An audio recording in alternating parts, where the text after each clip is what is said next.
comes and goes.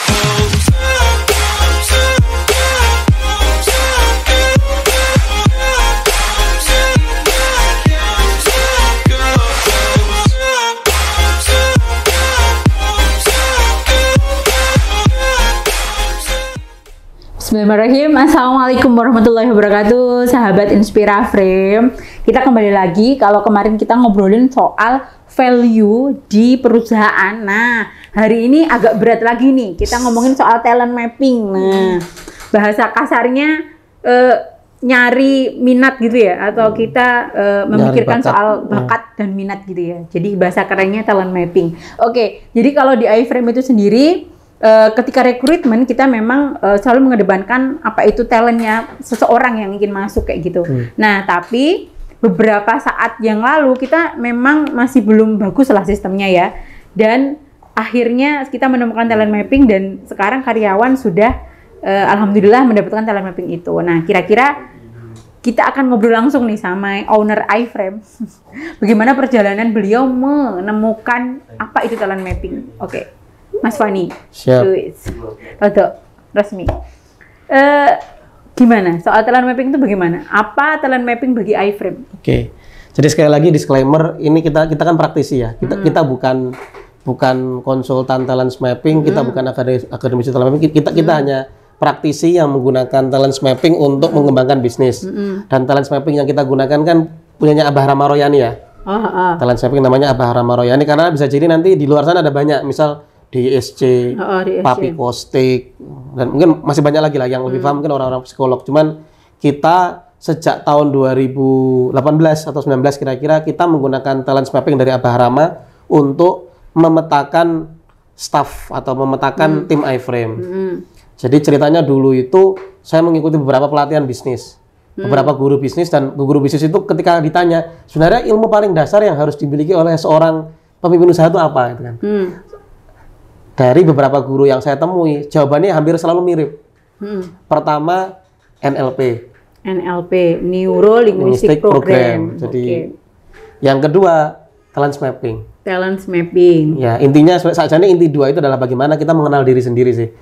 Nek talent mapping kita mengenal diri sendiri, nek NLP kita menguasai diri sendiri. Oke, jadi itu berhubungan sebenarnya kan. Oke. Nah, dari situlah kemudian saya mengambil tes talent mapping.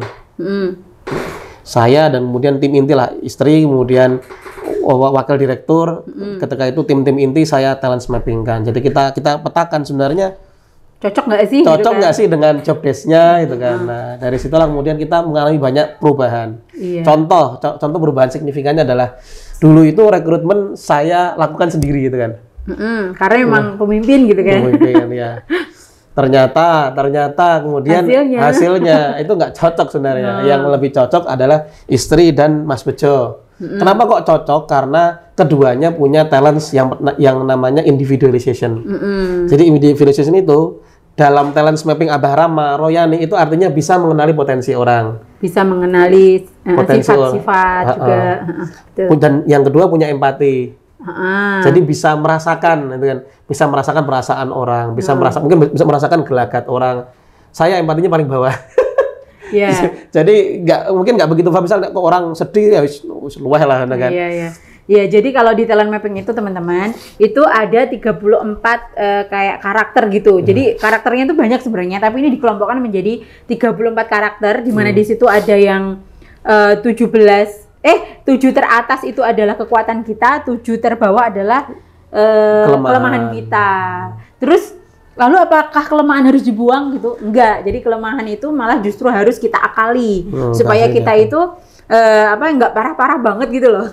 Jadi kalau misal nggak punya empati ya nggak punya empati banget gitu, jangan. Tapi diakali. Tapi kalau kekuatan itulah yang kita asah gitu lah. Jadi singkatnya kayak gitu ya Mas ya.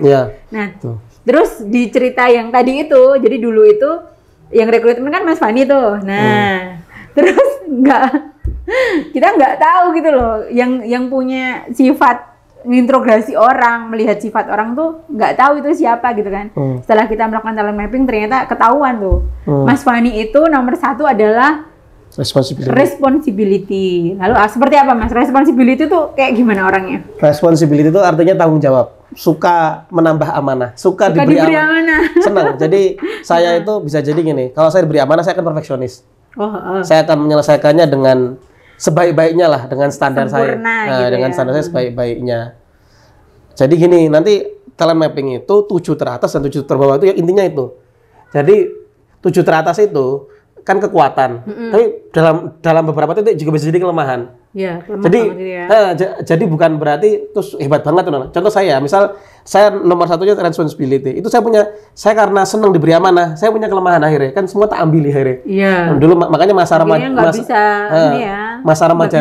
remaja saya adalah masa ketika semua pengen tak rayai gitu loh. Pengen jadi ketua ini, pengen jadi ketua ini, pengen jadi ketua ini, akhirnya gak jadi ketua. Nggak jadi semua. ya. Akhirnya di masa sekarang saya lebih dewasa, kemudian saya tahu bahwa saya harus memilih. Saya harus memilih bahwa saya harus fokus, gitu kan. Artinya kalau saya pengen lebih, saya harus melebihkan tim saya. Misal gini, kayak dulu kan saya pengen jadi ketua A, B, C, D. Nah, kalau sekarang setelah saya tahu tekniknya, lebih baik saya cukup jadi ketua di A, tapi A ini bisa tak kembangkan jadi A1, A2, A3, A4, kayak iframe. Saya sekarang saya fokus di iframe. Kalau dulu kan saya pengen di mana-mana pengen ketua organisasi kan. Sekarang mending saya nguasai, saya mimpin iframe, tapi iframe saya tumbuhkan terus.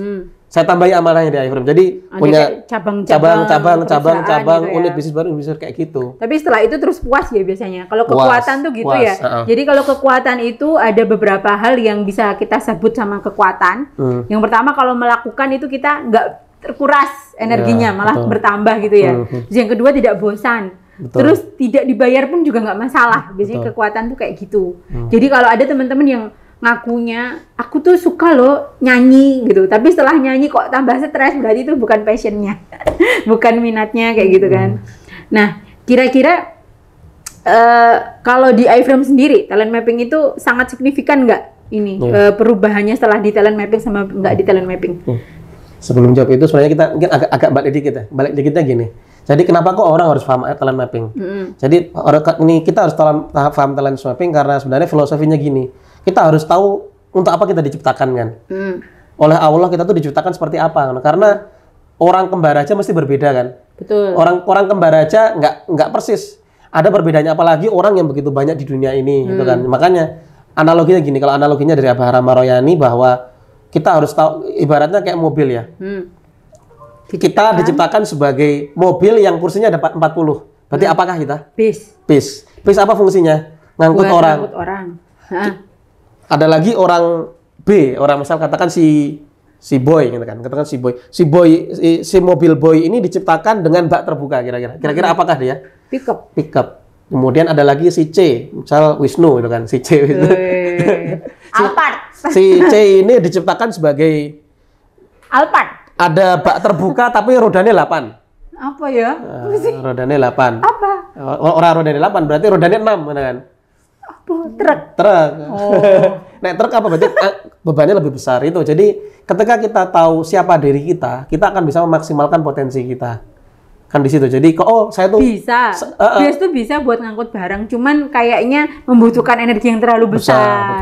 Karena tidak sesuai dengan bakatnya, minatnya. Betul. Itu juga terjadi benar-benar sih emang di iframe. Jadi ada anak yang orangnya tuh benar-benar nggak bisa ketemu sama orang, nggak bisa ngobrol, nggak bisa basa-basi, nggak bisa senyum, malah ditaruh di CS. Akhirnya stres tiap hari kan. Dan itu ternyata ketika di talent mapping, ternyata dia seneng jadi marketing, dia seneng di depan komputer, senang berpikir strategis, nulis, terus ngasih buat leaflet, flyer kayak gitu. Ya bener sih. Oke, jadi terus gimana kalau buat teman-teman yang di rumah, seperti apa sih pentingnya ketika merekrut karyawan itu? Talent mapping itu di nomor berapa? Mungkin nggak harus ngerekrut ya, buat diri sendiri juga penting kan. Oh gitu. Jadi man arofa nafsahu faqad arofa rabbahu. Jadi orang yang mengerti dirinya, dia akan mengerti siapa penciptanya. Kan sebenarnya kan gitu kan. Dari manusia itu kan dari Allah kembali kepada Allah. Itu gimana caranya orang ketika tahu siapa dirinya, dia akan tahu untuk apa sih? Untuk apa Allah menciptakannya? Oke lah, secara umum benar. Jadi orang diciptakan untuk ibadah, tapi ibadah seperti apa? Kan ibadahnya macam-macam. Ibadahnya ada dalam misal kayak saya. Saya tuh pecinta gadget tuh kan. Saya suka gadget, saya suka multimedia, saya suka diberi amanah. saya beribadah kepada Allah dalam bentuk saya bangun bisnis, mimpin orang, saya dakwah gitu ya. Saya ngelola organisasi. Ada orang yang talent mappingnya misal senang communication, empatinya tinggi, ngomong senang ngomong, berarti kan dia bisa beribadah dengan cara ngomong, jadi MC, jadi konselor, gitu kan. Tapi memang benar sih teman-teman. Jadi talent mapping ini juga nggak hanya buat perusahaan, tapi bisa jadi buat diri kita dan pasangan biasanya ya. Jadi kalau memang teman-teman tuh kalau dibutuhkan bisa jadi sebelum menikah harus di talent dulu tuh. Pasangannya cocok nggak sama itu? Karena kita benar-benar merasakan ya. Setelah kita tahu talent mapping, kita jadi agak nggak begitu banyak bertengkar. Misal saya nomor 1 belief itu adalah orang yang halus lah, tulus gitu kan, sukanya nangis, empatinya tinggi gitu. Dulu Mas Fani juga kaget gitu loh, orang kok mau nangis gitu. Tapi kan ternyata belief itu bermanfaat ketika memang Mas Fani yang responsibility kayak gitu, yang pekerja keras kayak itu, ternyata memang butuh orang yang misal halus kayak gitu-gitu, dan itu memang sangat penting ya. Oke. Yang mengendalikan diri lah. Misal bagaimana caranya kita bisa mengendalikan diri, karena kalau kita tahu apa ciri-ciri kita, apa kelebihan kekurangan kita jadi tahu cara mengendalikan diri. Misal tadi kasus saya tadi kan, saya punya pertama responsibility. Saya tuh punya penyakit mungkin penyakit mental, orang mental apa jenenge, punya penyakit mimpi atau apa? Penyakit semacam ambisi. Saya bakal sangat terganggu ketika saya melihat amanah nggak dikerjakan bagus, itu saya bakal sangat terganggu. Jadi timbang ra digarap tak garap nih kan. Itu bagi saya sangat menyakitkan. Dan saya remnya. Jadi saya tuh paling gatel lihat misal ada organisasi, ada lembaga, ada suatu job desk nggak dikerjakan dengan benar. Jadi stres sendiri. Jadi dia itu memang secara mental pengen banget menyelesaikan semuanya. Dan padahal udah banyak banget juga amanah gitu kan. Tapi ya karena sudah melakukan biasanya puas ya orang-orang responsibility itu. Jadi yang 7 teratas itu kalau kita pengen happy lakukan, kan? Iya, kalau kayak saya berarti happy-nya bagi-bagi makanan gitu happy. Ya, karena belief. Ya. Setiap berbuat baik jadi seneng gitu. Oke, mungkin itu dulu teman-teman. Begitulah. Jadi talent mapping itu sangat penting ya buat bagaimana perusahaan kita bisa berjalan, terus karyawan kita tuh bisa happy karena sesuai dengan talentnya, ditempatkan pada tempatnya kayak gitu kan. Biar timnya tuh nggak riuh kayak gitu kan. Terus yang terakhir adalah buat pasangan nih, yang mau cari pasangan bisa tuh ya di talent mapping dulu, cuman pasangannya kayak gimana kayak gitu ya. Oke, terima kasih. Kita akan lanjut di tema selanjutnya. Wassalamualaikum warahmatullahi wabarakatuh. Waalaikumsalam warahmatullahi wabarakatuh.